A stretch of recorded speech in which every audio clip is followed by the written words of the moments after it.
کار و کوشش جہاد کی طرح ثواب رکھتی ہے، اور سستی و کاہلی انسان کے لیے مضر ہے۔ حضرت امیر المؤمنین علی بن ابی طالب علیہ السلام ارشاد فرماتے ہیں کہ ان یکن الشغل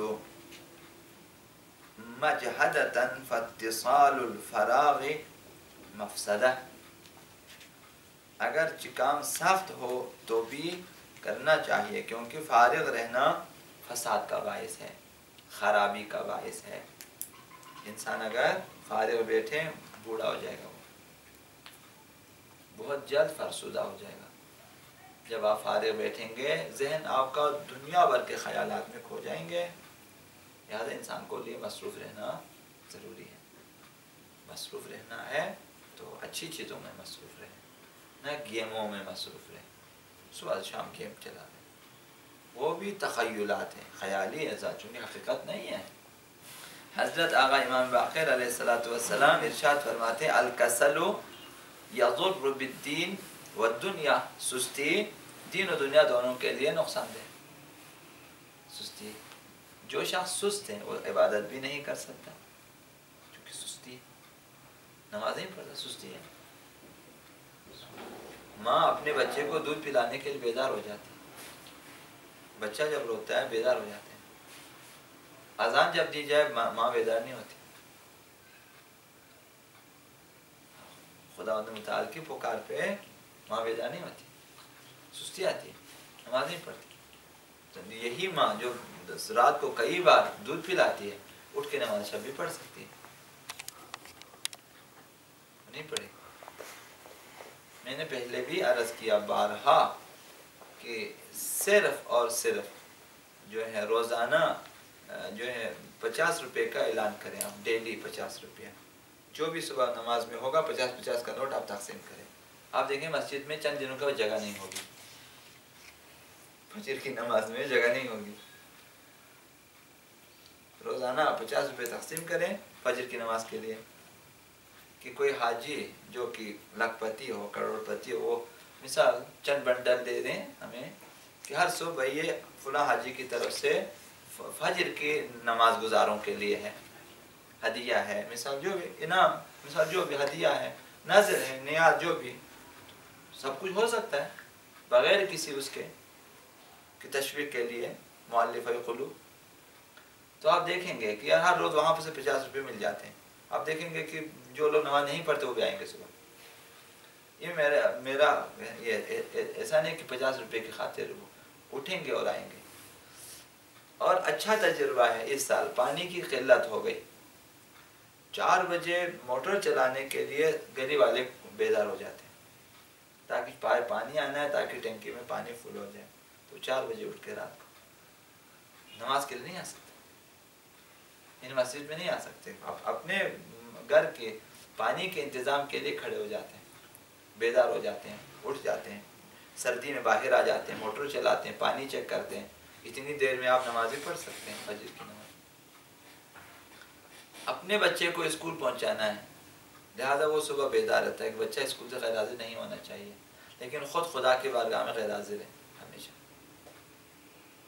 سستی یعنی یہ ایسا نہیں، اگر سستی واقعاً سست ہے تو ہر کام میں سستی کریں، کیا آپ موٹر بھی نہ چلائیں صبح پانی کے لیے، آپ نہ اٹھیں، اور بچہ روئے تب بھی نہ اٹھیں، کیونکہ اذان پہ آپ نہیں اٹھ سکتے، بچہ رونے آپ کیسے اٹھ جاتے ہیں، لیکن اپنے بچے کے لیے اٹھ جاتے ہیں،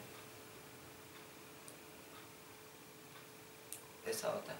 تو سستی دین کے لیے بھی نقصان دہ ہے، قرآن نہیں پڑھے گا، قرآن نہیں پڑھتا، قرآن حفظ نہیں کرتا، آیتیں حفظ نہیں ہیں، یعنی اس سلسلے کو ہی اثر چھوڑا ہوا ہے۔ اگر عبداللہ بن حسین نے فرمایا کہ وَالدِّينُ لَعِقٌ عَلَىٰ أَلْسِنَتِهِمْ، دین ان کی زبان پہ صرف جو ہے چکھنے کی حد تک ہے، یا زبان کے اوپر گمانے کی حد تک ہے، اس سے زیادہ دین نہیں ہے، زبان تک ہے دین۔ ہم نے بھی دین کو زبان تک ہی رکھا ہوا، زبان پہ مومن ہیں، ہم بھی مومن ہیں، ہم بھی شیعہ ہیں، ہم کہتے ہیں، تو یہی تک ہے، عمل میں بہت مختصر کہ بس دین سے جدا نہ ہو جائے، کم اتنی حد تک رکھا ہوا ہے۔ آگے بڑھنے کی، دین میں داخل ہونے کی اور دین کو اپنی پوری زندگی پہ جو ہے لاگو کرنے کی کوشش نہیں کرتے. یہ بھی ہماری طرف سے ایک سستی ہے. البتہ اس میں شیطان کی مدد شامل حال ہے، شیطان کی مدد ہوتی ہے. چونکہ اہل بیت اگر ہم ان کا دامن نہ تھامیں تو ہم دین میں بھی سستی کریں گے اور دنیا بھی ہمارے ہاتھ سے جائے گی. لہذا سستی دین اور دنیا دونوں کے لیے. جو بعض لوگ دنیا میں بھی سستی ہے تو بازار نہیں جائے گا، کار کوشش کے لیے کام نہیں کرے گا، دفتروں سے غیر حاضر ہے، لوگوں سے لڑنا جھگڑنا، مفت خوری کی عادت. تو باہر سستی دین اور دنیا دونوں کے لیے نقصان دہ. جس قدر ممکن ہو کام کریں. خدا نے آپ کے جسم کو ایسا بنایا ہے کہ آپ جس قدر سستی کو چھوڑ کے کام کریں آپ صحت مند تر ہے، آپ کی عمر بھی دراز ہو جائے گی اور زیادہ سے زیادہ اور جو ہے خوشی، نشاط، چستی آپ میں پیدا ہو جاتی ہے کام کی وجہ سے. جو لوگ سستی کرتے ہیں آپ دیکھیں گے نہ ان میں چستی ہے نہ ان میں بیداری ہے، دنیا و ما فیہا دونوں سے فارغ ہے. حضرت آقا امام موسیٰ بن جعفر علیہ السلام ارشاد فرماتے ہیں قال ابی لبعض ولدہ ایاک والکسل. ساتھی امام فرمایا کہ میرے والد نے، چھٹے امام نے، امام جعفر صادق علیہ السلام نے اپنے بعد بچوں سے فرمایا کہ تم لوگ سستی سے بچو، والزجر اور بے حوصلگی سے بچیں. فإنهما يمنعانك من حظك من الدنيا والآخرة. یہ دونوں سستی اور بے حوصلگی، انسان جو ہے بے حوصلہ ہے کہ ہم نہیں کر سکتے، ہم تھک گئے، بس کرو، چھوڑ دو، بے حوصلہ نہیں ہے. یہ دونوں چیزیں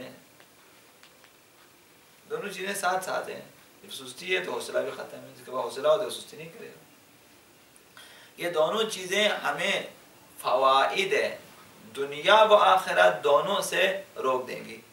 یہ دونوں چیزیں ساتھ ہیں، سستی ہے اور بے حوصلہ چاہیے. اگر آپ حوصلہ کریں گے اب بہت کچھ کر سکتے ہیں.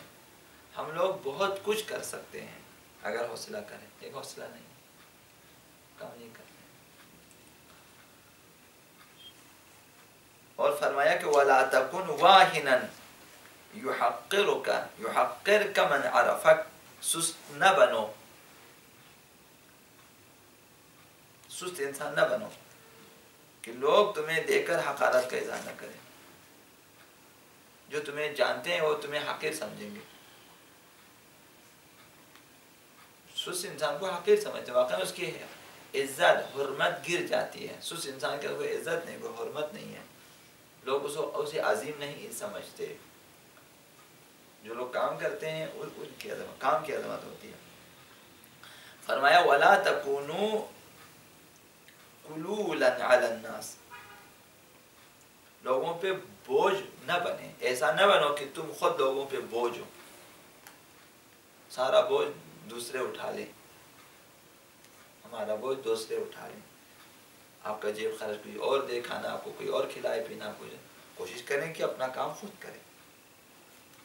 تو ابھی سے آپ لوگ تجربہ کریں، گھر میں اپنا کام خود کرنے کی کوشش کریں. استری آپ خود کریں، کپڑے آپ خود دھو لیں، کوئی حرج نہیں ہے. اپنی جگہ اپنا بستر خود جمع کریں، اپنی صفائی خود کریں، اپنی جگہ اپنے چیزیں خود منظم کریں. ہو سکتا ہے کھانا نہیں ہے، کھانا جا کے گرم کریں، خود ہی جا گرم کریں اور خود ہی کھائیں. اپنا برتن خود دھو کے رکھیں، کیا حرج ہے. انہیں اپنا کام خود کریں. عزت ملے گی، اگر نہ ملے میرے پاس آ کے مجھے شکایت کریں.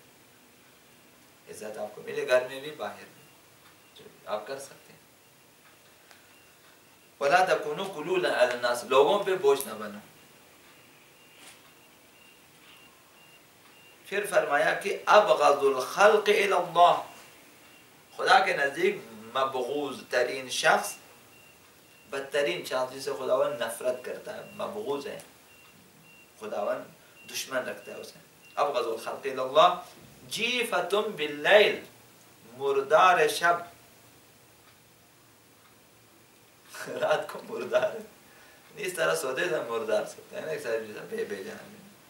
جیفا، جیفا لاشے کو کہتے ہیں، لاشا شب.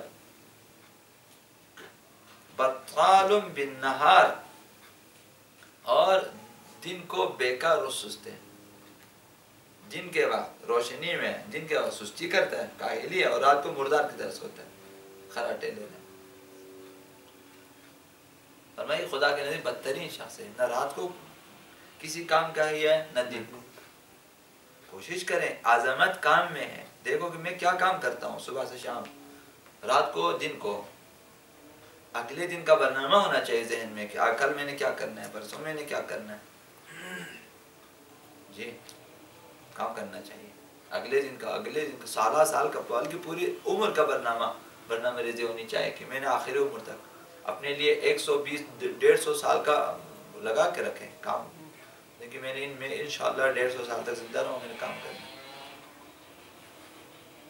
بڑے بڑے کاموں کا منصوبہ بنائیں اور اس کے لیے مقدمات شروع کریں، رہے نہیں، گفتگو سے، بات چیت سے، مشوروں سے کام سٹارٹ ہو سکتا ہے، راہیں کھل جائیں گی۔ ایسا نہیں ہے کہ خداوند بہت خوبصورت گیٹ بنا کے راستے دروازے کھول کے آپ کو کہیں کہ فادخلوها خالی بسم اللہ آپ چلے، اس طرح نہیں ہوگا، راستے ہمیں بنانے ہوتے ہیں، ڈھونڈنے ہوتے ہیں کہ راہ کدھر ہے، کام سوچیں پھر اس کام کو میں کیسے حل کروں، اولا دوستوں سے مشورہ کہ یہ کام کرنا چاہتا ہوں میں کیسے ہو سکتا ہے، لوگوں سے مشورے لے لیں، پھر راہیں کھل جائے گی اور آپ کر سکیں گے۔ تو خداوند متعال کے نزدیک بدترین شخص وہ جو رات کو سوتا ہے اور دن کو سستی کرتا ہے۔ ہمارا ترجمہ کرنے والا جو ہے پورا ترجمہ نہیں کرتا، نہیں معلوم ایسا کیوں ہے۔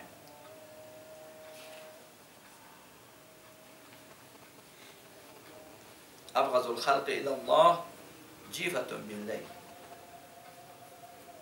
منفور ترین شخص جو رات کو مردار کی طرح سوتا ہے اور دن کے وقت بیکار ہوتا ہے، یہ مقبول ترین شخص ہے۔ اور آقا امام کاظم علیہ السلام فرماتے ہیں کہ ان اللہ جل وعز یبغض العبد النوام الفارغ، خداوند متعال زیادہ سونے والے بیکار شخص کو دشمن رکھتا ہے،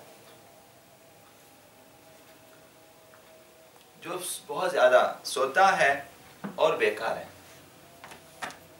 یعنی وہ خداوند فرماتا ہے یہ میرا دشمن ہے۔ زیادہ سونا فضیلت نہیں ہے، زیادہ سونے سے آپ کے اعضاء مختل ہو جاتے ہیں، معطل ہو جاتے ہیں، معطل ہو جاتے ہیں، جب معطل ہو جاتے ہیں یہ پھر سست ہو جاتے ہیں، ڈھیلے ڈالے ہو جاتے ہیں، حتیٰ آپ کی زیبائی ختم ہو جاتی ہے، آپ کے چہرے پہ جو ہے وہ زیبائی اور وہ حشاشیت، وہ چستی، وہ نورانیت سب ختم ہو جاتی ہے۔ ہم لوگ سستی نہ کریں، دین کے لیے بھی وقت نکالیں، دنیا کے لیے بھی وقت نکالیں اور کام کریں۔ اب ان اللہ عز و جل یبغض العبد النوام، نوم نیند کو کہتے ہیں، نوام زیادہ سونے والا، نائم سونے والا، نوام زیادہ سونے والا، اور فارغ یعنی بیکار، پھر بیکار ہے اور زیادہ سوتا ہے۔ ابن عباس کہتے ہیں کان رسول اللہ صلی اللہ علیہ وآلہ اذا نظر، پیغمبر اسلام اذا نظر الى الرجل فاعجبه، بعض افراد ہوتے تھے پیغمبر جب دیکھ لیتے انہیں پیغمبر خوشحال ہو جاتے تھے کہ جسم مرتب ہے، بال مرتب ہے، لباس مرتب درست، پیغمبر خوش ہو جاتے تھے۔ قال له حرفة، پھر اس سے پوچھتے تھے کام، جتنا بن ٹھن کے بالوں کے اسٹائل اور لباس کے اور سارے اسٹائل رہا، کہتے کوئی کام بھی ہے؟ قال اللہ، کہتے میں کام نہیں ہے۔ قال سقط من عینی، تم میری نگاہوں سے گر گئے ہو، جو ابھی خوشحال ہو گئے تھے اسے دیکھ کر، جب کہا کہ میں بیکار کام نہیں کرتا ہوں، پیغمبر اسلام فرماتے تم میری نگاہوں سے گر گئے ہو۔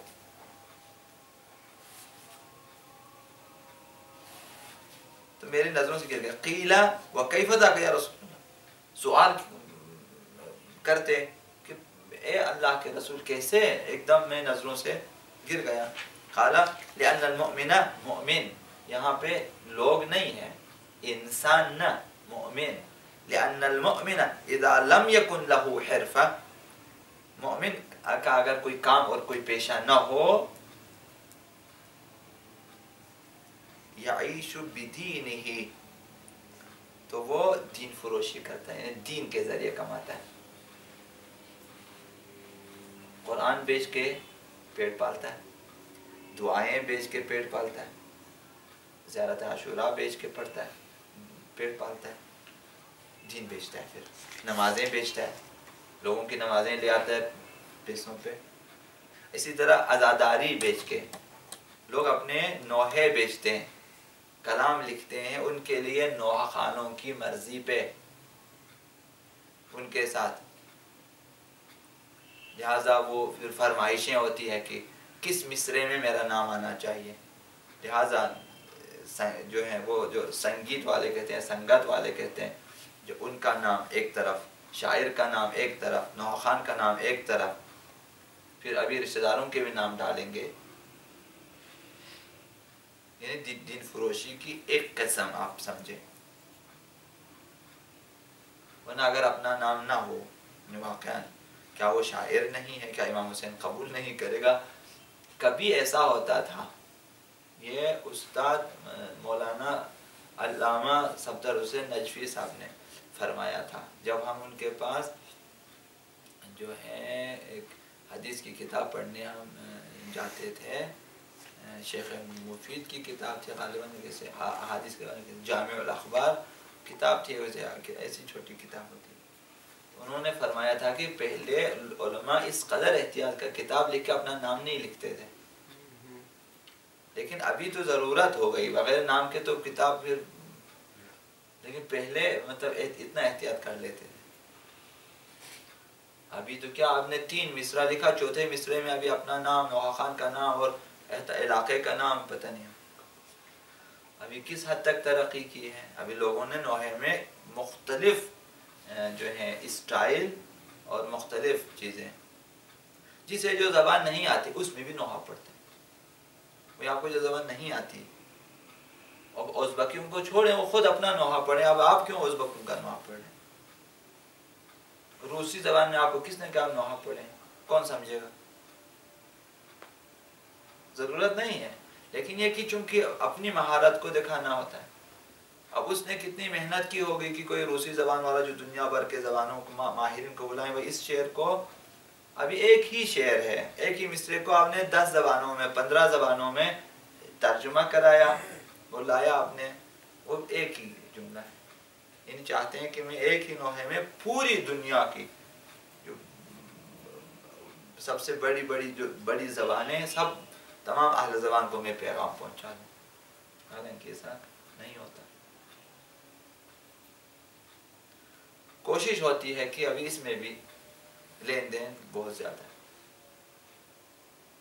اگر انسان کے پاس حرفہ نہ ہو، کوئی کام نہ ہو، پیشہ نہ ہو، تو دین فروشی کرتا ہے. قرآن کی آیتوں کو کس کا اسی جوشن کبیر کو کتنے حصوں میں تقسیم کیا ہوا ہے. آپ نے دیکھا ہوگا کہ ہر بن کے لیے ایک خاص بیماری کے لیے کہ یہ علاج ہے. یہ تو پورا کلینک ہے، اس میں تمام دوائیاں موجود ہیں. آپ دیکھیں کہ گھٹنوں میں درد ہیں، یہ اب کسی حساب سے مختلف فیس تعویذ نیویز قرآن کی آیتوں کو لکھ کے دیتے ہیں، 500,000 روپے ان سے لے لیتے ہیں، 10,000 روپے لے لیتے ہیں. دین فروشی مختلف حوالوں سے. اگر تنخواہوں کے لیے نمازیں پڑھائی جائیں تو دین فروشی کی بہترین مثال ہے یہ، کہ سب کی نمازیں باطل، اپنی بھی باطل، دوسروں کی باطل. واقعاً اگر کسی کے ذہن میں تنخواہ ہے کہ چونکہ تنخواہ ہے اور میں تنخواہ کے لیے نماز پڑھوں، تو پھر نمازیں انشاءاللہ باطل ہو جائیں گی. جو لوگوں کی فرمائش پہ نماز پڑھائیں تو ان کی نمازیں چلی جائیں گی، کیونکہ آپ کسی اور کی خاطر نماز پڑھے ہیں. کسی نے کہا سورہ پڑھے، آپ نے یہ سورہ، کسی نے کہا نہیں یہ ربنا پڑھے، وہ ربنا، کسی نے کہا 5 منٹ آپ دیر سے آ جائیں، ہم لوگ وضو کر رہے ہیں، آپ دیر سے آنا شروع کریں. یعنی چاہیے اب اہل بیت کو فالو نہیں کر رہے، انہیں لوگوں کو فالو کر رہے ہیں، نہیں ہونا چاہیے. اب اسی طرح خطیب آج محرم کے لیے لہٰذا جس کے پاس حرفہ نہ ہو، کوئی حرفہ آمدنی کا کوئی ذریعہ نہ ہو، تو وہ دین فروشی کرے گا.